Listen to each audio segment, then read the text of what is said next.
Hello बच्चा party, welcome to my channel ancient gurukul Ayodhya.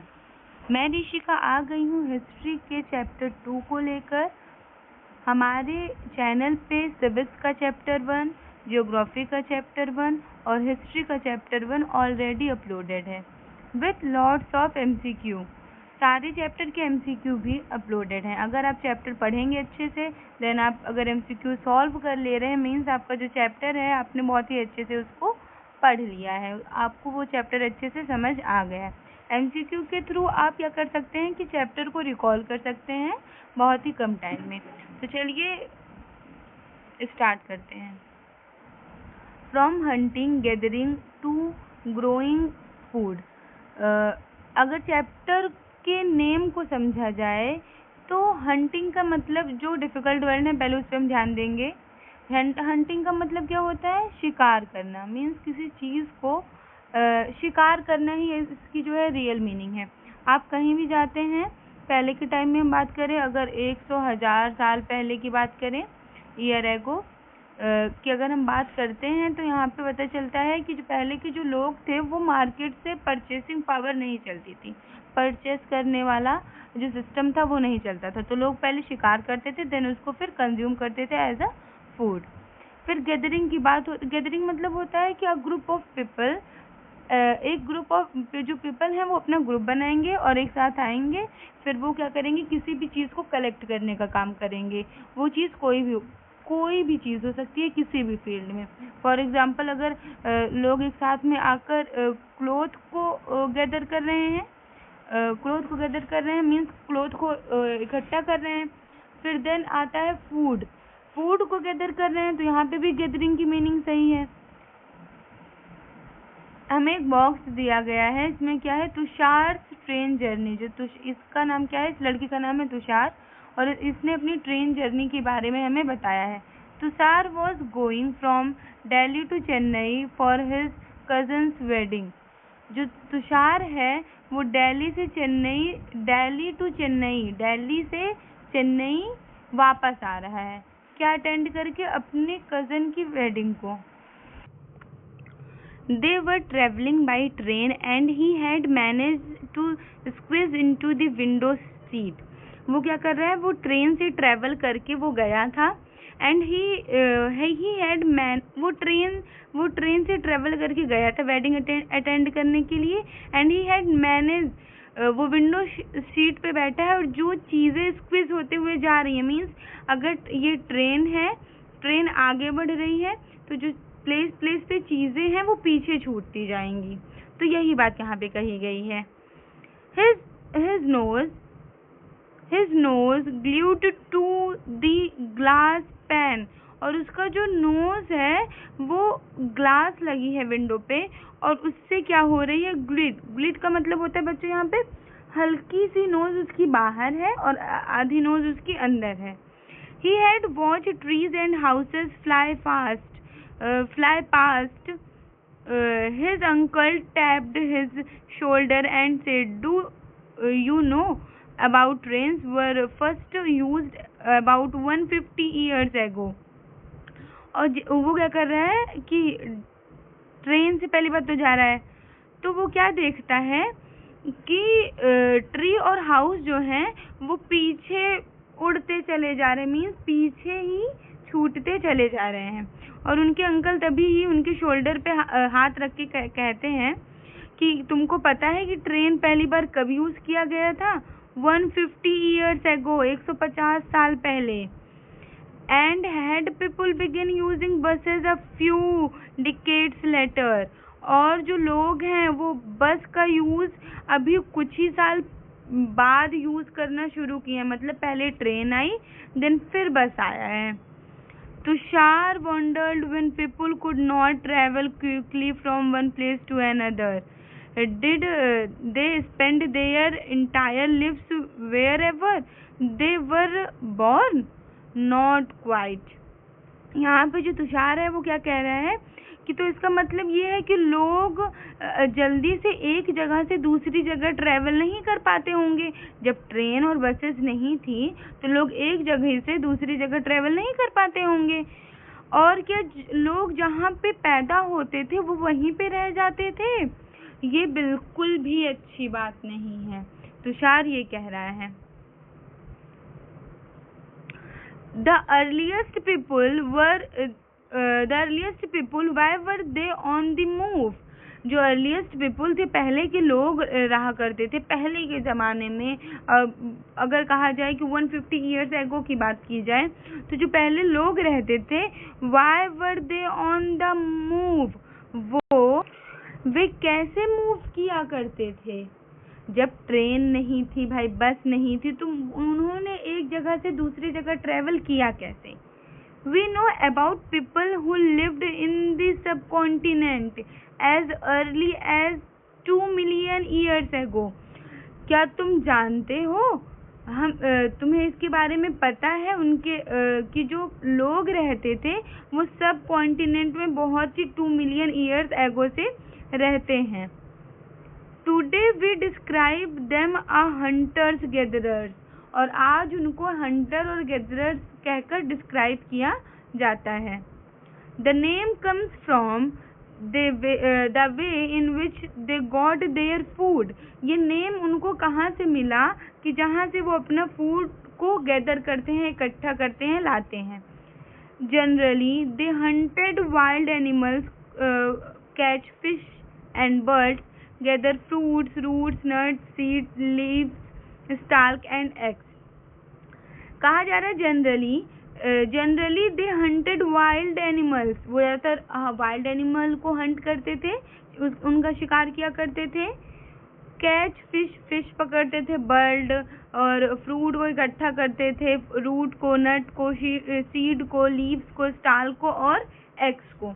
वो यही सारी चीज़ों को क्या करते थे, गैदर करके इससे अपने एज अ फूड को कंज्यूम करते थे और अपना जो जीवन यापन किया करते थे।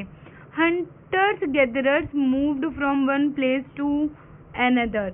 जो हंटर और गैदरर हैं वो एक जगह से दूसरी जगह पे मूव करते थे। There are many reasons for this. Hunters और गैदरर्स एक जगह से दूसरी जगह मूव कर रहे हैं, इसके बहुत से रीजन हो सकते हैं। First, if they had stayed at one place for a long time. पहली बात तो ये कि वो एक जगह लॉन्ग टाइम तक स्टे किया करते थे। They would have eaten up all the available plants and animal resources. वहाँ पे जितने भी प्लांट्स और एनिमल रिसोर्सेज रहा करते थे उनको क्या करते थे, कंज्यूम करते थे, खाते थे। Therefore they would have had to go elsewhere in search of food. और फिर उसके बाद वो क्या करते थे, एक जगह से दूसरी जगह मूव करते थे for the search of food की सर्च के लिए। तो अगर पूरा कंक्लूजन निकाला जाए बच्चों, तो यहाँ पे ये बात हो रही है कि जो हंटर्स और गैदरर्स रहते थे वो मूवमेंट ही इसलिए करते थे कि ताकि वो फूड के लिए ही मूवमेंट करते थे, उनका और कोई भी मोटिव और भी कोई इंटेंशन वैसा कुछ था नहीं। Second, animals move from place to place. और दूसरा कि जो एनिमल्स रहते थे वो प्लेस टू प्लेस मूव किया करते थे। Early in search of smaller prey और in the case of deer and wild cattles in search of grass and leaves. that is why those who hunted them had to follow their movement. और जो animals रहते थे वो search of food, भाई animal है, animal को भी अपनी लाइफ को सरवाइव करने के लिए फूड की नीड है, तो वो भी जो एनिमल्स रहते थे वो भी जब मूवमेंट करते थे from one place to another place अपने फूड के लिए, वो फूड में किसको कंज्यूम करते थे, प्लांट को करते थे।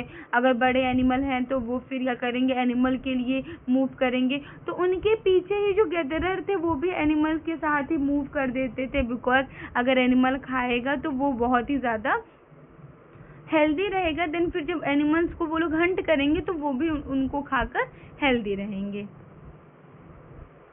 नेक्स्ट है बच्चों third point, third reason. Third, plants and trees bear fruits in different seasons.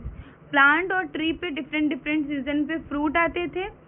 So people may have moved from season to season in search of different kinds of plants.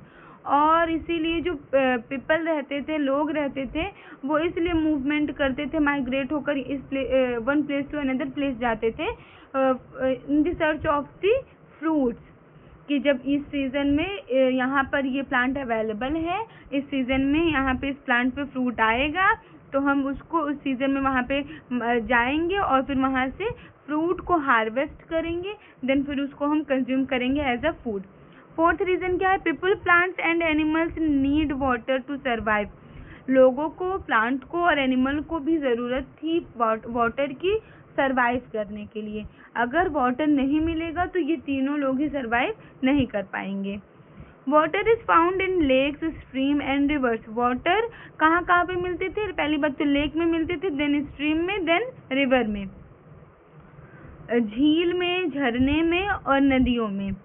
पहले handpump और tubewell ये सारी चीज़ें नहीं available थी।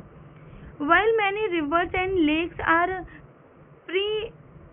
while हम यहीं पहुँचे हैं ना, while many rivers and lakes, ज़्यादातर जो लेक्स होती थी और रिवर होते थे वो पेरिनियल का मतलब होता है with water through out the year, कि वहाँ से जो वाटर रहता था वो ईयर निकाला जाता था।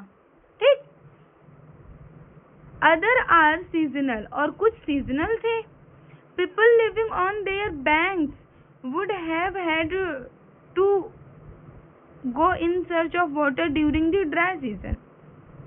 जो लोग रहा करते थे वो बैंक पे क्या करते थे? बैंक मतलब यहाँ पे कहा गया है नदी के किनारे पे, वो जाते थे इन सर्च ऑफ वाटर जब ड्राई सीजन आ जाता था। मीन्स विंटर आ गया तो बहुत ज़्यादा कोल्ड पड़ रहा है, विंटर में कोल्ड बहुत ज़्यादा पड़ रहा है, तो जिस रीजन में वो रह रहे हैं वहाँ का जो पानी है वो जम गया है, तो इसकी वजह से उनको क्या करना पड़ता था? मूव करना पड़ता था सर्च ऑफ वाटर के लिए। दूसरा है समर। समर में बहुत ज़्यादा गर्मी पड़ रही है, जो पानी है वो तालाब है, नदी है, वो सूख जा रही है जिस जगह पे वो रह रहे हैं, तो फिर उनको क्या करना पड़ता था? मूव करना पड़ता था जहाँ का पानी उन्हें पीने लायक लगे, जहाँ का पानी उस टाइम पे सही हो।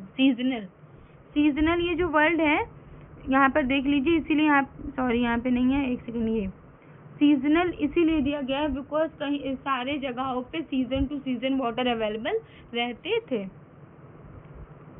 नेक्स्ट टॉपिक है बच्चों, how do we know about these people? हम इन लोगों के बारे में क्या जानते हैं? Archaeologists have found some of the things hunters and gatherers made and used. Archaeologist क्या करते थे? बहुत सी चीज़ों को उन्होंने ढूंढा जो हंटर्स और गैदरर्स बना के यूज़ किया करते थे। It is likely that people made, ये एक्चुअली वैसा ही था जो लोग बना सकते हैं अपने हाथों की हेल्प से। Used tool of stone, tool बनाते थे स्टोन का यूज़ करके, वुड का यूज़ करके, बोन का यूज़ करके। क्वेश्चन यहाँ से पुट होगा बच्चों, क्वेश्चन यहाँ से पुट होगा, यहाँ से क्वेश्चन एग्जाम में आने के चांसेस हैं।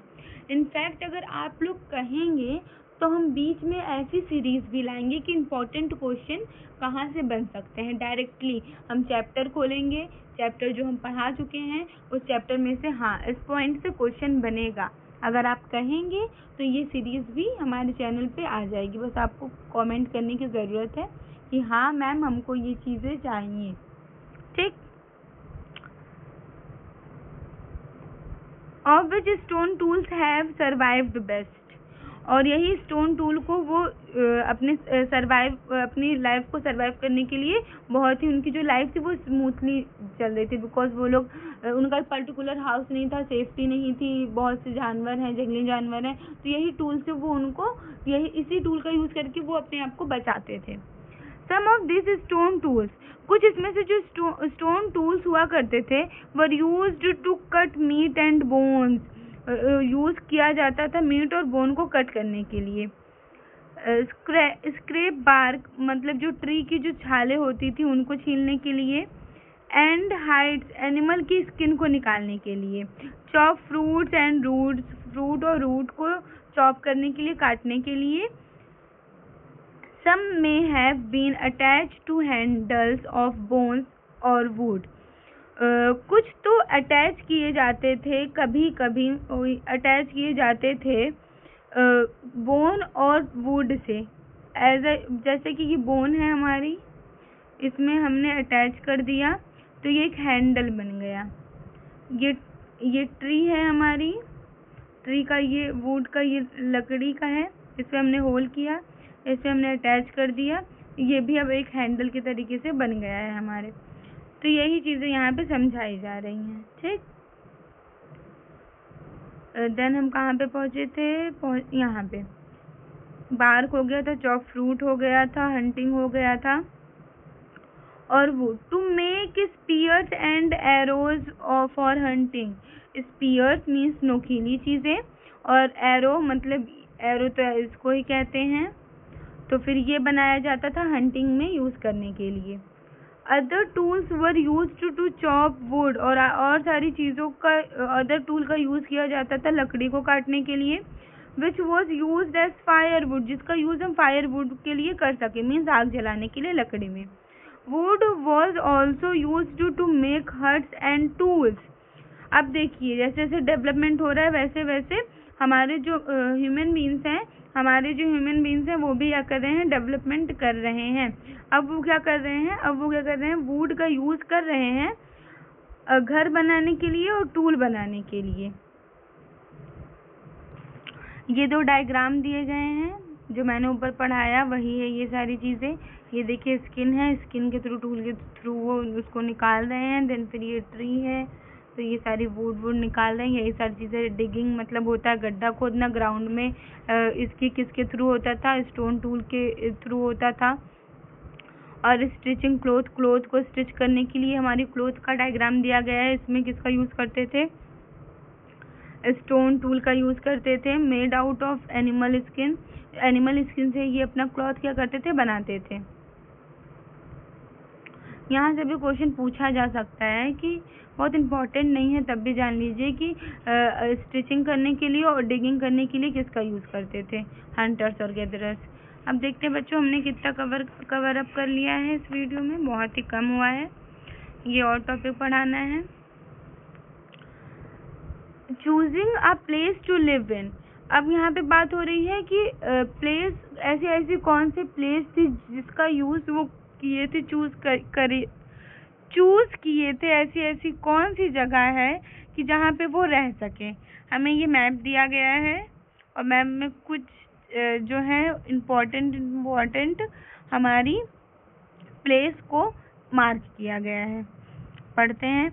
Look at the map two below. Map 2 को नीचे देखो। All the places marked with red triangles and are sites from which archaeologists have found evidence of hunters and gatherers. जितने भी रेड ट्राइंगल दिए गए हैं आर्कियोलॉजिस्ट के द्वारा हमारे मैप में, उनसे ये पता चलता है कि हंटर्स और गैदरर्स कहाँ पे रहते थे। एविडेंस उनको मिला, एविडेंस उन्होंने ढूंढा आर्कियोलॉजिस्ट ने कि यहाँ पर जो हंटर्स और गैदरर्स हैं वो रहते थे। देखते हैं कहाँ पे रेड ट्राइंगल है बच्चों। ये देखिए केवल 1 2 3 देन 3 जगह पे रेड ट्राइंगल है।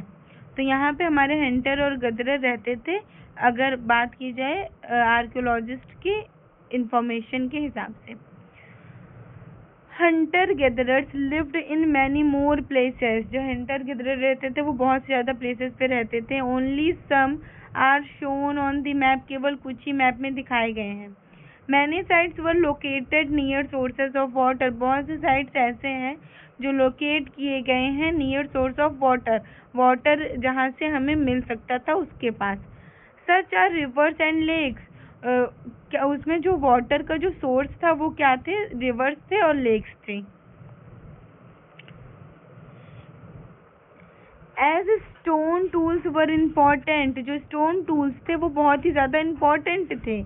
People tried to find places where good quality stone was easily available.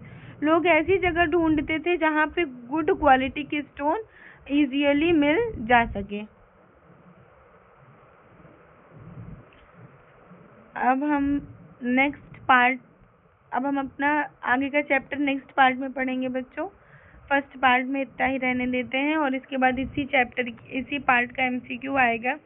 आप चैप्टर जब पढ़ लेंगे अच्छे से, तो जब आप एमसीक्यू सॉल्व करने बैठेंगे तो आप अच्छे से आप विदाउट एनी कह सकते हैं डिफ़िकल्टी आप एमसीक्यू को सॉल्व कर लेंगे। तो अगर आप एमसीक्यू को सॉल्व करते हैं तो इससे आपका जो चैप्टर होगा वो दोबारा रिकॉल हो जाएगा। बस अभी के लिए इतना ही, मिलते हैं नेक्स्ट पार्ट में इसी चैप्टर के साथ। जाते जाते चैनल को सब्सक्राइब, वीडियो को लाइक और अपने फ्रेंड्स के साथ शेयर कीजिए। और कोई भी किसी भी टाइप की अगर आप चाहते हैं कि इसमें हमें और चेंजेस करना चाहिए तो आप प्लीज़ बता सकते हैं। ठीक है, thank you, have a nice day.